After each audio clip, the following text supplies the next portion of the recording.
I'm Father Neil Kelly. It's not every day a G7 summit takes place, and when they do, they are usually in places like London and other major cities around the world. But for the G7 Speakers Summit in 2021, when the world came to the United Kingdom, the delegates descended on the wonderful town of Chorley here in Lancashire. That's because the current Speaker of the House of Commons, the Right Honourable Sir Lindsay Hoyle, is also MP for Chorley. And during the summit, the Church of England, in the shape of my own church here, St Laurence's, has played a key role. This short film from the Church of England in Lancashire tells that story, including the fascinating history of a US flag from the Second World War that now has a modern counterpart alongside it, a flag used this year at President Joe Biden's inauguration, thanks to US Speaker Nancy Pelosi. It really is an amazing occasion that the G7 Speakers Conference has come to Chorley and to focus and celebrate all that Lancashire is about. So Sir Lindsay Hoyle has done a great job in bringing the speakers from around the world to come here for this weekend and for their celebrations. Bringing the G7 to Chorley means so much to me. It's about getting people out of London, about showing the other parts of the country, and nothing more than my hometown, my constituency. We wanted to give them not just a taste of Lancashire, but a taste of Chorley as well. So it did mean so much. Bringing international figures here in Chorley. It's so important that the church is the centre of this. You know, this is a conference that's coming to Chorley.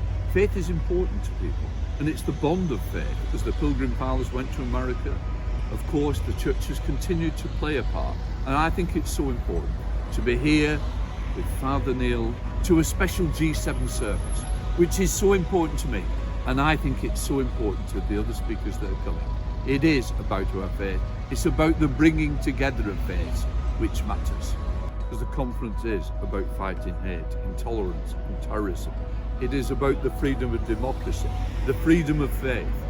How do we ensure that we have open democracy versus closed democracy? The fact that people who will fight to stop the democratic rights of the people of the world, that is what this conference is about, and that's why faith is so important. It's been very important that church has been at a key place in this weekend's conference. I was invited to the reception on Friday. I think Bishop Philip was at a dinner last night, so bishops have been involved all the way through. And then this morning, of course, we have this service here at St Laurence Chorley as a real focus as speakers and their entourage gather together for this celebratory service and the dedication of a flag and then the next step for their weekend conference. So it's been really good that faith has played its part in what actually is a really significant international sort of secular event, but actually faith is there and at the heart of it. The faith dimension is vitally important, and at the heart, I think, of our service, what we're focusing on is the friendship of God.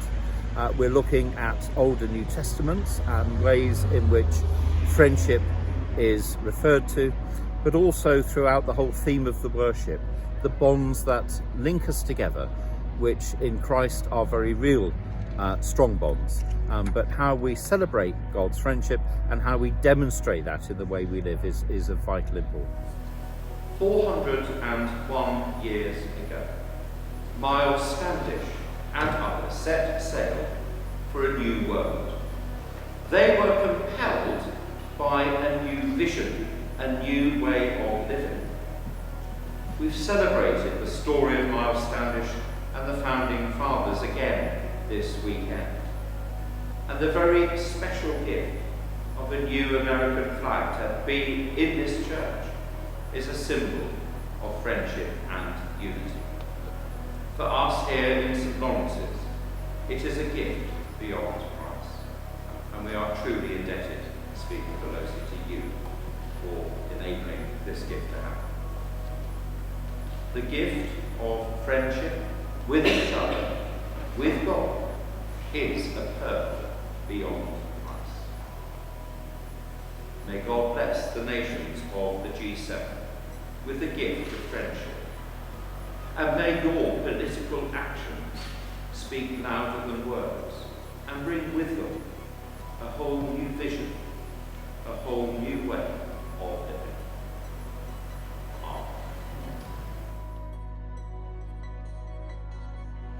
The American flag that currently hangs in St Laurence's was gifted to us in 1942 after a very significant American community was based near here, and they presented that as a sign of the friendship that had been forged during those war years. The flag has been on display since that time. It's now rather battered and worn, so it's had to stay in its place. In recent years we've not been able to take it around and include it in processions, but it is an integral part of the local history of our church. When the service personnel came to Chorley, they were part of the United States Army Air Force. Many of the enlisted men were only here for a short time because they came to camp probably from the port of Liverpool, 30 miles away, destined for the Air Force bases down south. The officers especially though would have been more of a feature in the town. They would have stayed for a lot longer and would have become familiar faces in the Church of St Laurence. The service personnel from Washington Hall, when they came to St Laurence's church, they were acutely aware of the history and the relationship that existed between America and Chorley. They knew about the Myles Standish connection, the famous son of Chorley who was military advisor to the Pilgrim Fathers and went over to America on the Mayflower in 1620. They knew Myles Standish was at that very first Thanksgiving, and that was the catalyst that when Chorley and St Laurence's welcomed them with open arms in 1942, let them hold their Thanksgiving service. They then dedicated the flag as a sign of appreciation and ongoing relationship. Of course, this is a great opportunity. This is about rebuilding the links and the bonds. The bonds that started with a Chorleyan going out to the new Americas, Myles Standish being one of those that was to step on that new land. The fact that Myles Standish came from Chorley was the original link, and he is held in such esteem. When you go to Massachusetts, the fact that there is a painting within the state parliament of none other than Myles Standish, the flag of Duxbury, which is a parish of Chorley, is there in Massachusetts. So that is where it begins. For the Diocese of Blackburn to be involved at this level in such a major, what I would call an international event is really important, and for us to be as a county hosting this event is really good, and therefore because it's happening in the Diocese of Blackburn, it's just another important mark of the work that we're doing as we seek to make our churches healthy and so transform the wider community. That's our vision, that's our mission, and this is just another demonstration of the partnership that we share with all sorts of people to enable that to come about. Well, it's been an absolute privilege to be part of this summit, and in Sir Lindsay we have a very passionate advocate for Chorley and the surrounding borough. So it's been an absolute honour to be part of the town at this time in its history when it's hosting this international summit, and we're very grateful to Sir Lindsay for the opportunity that we've got both in the church and of course in the wider community to share in this significant event.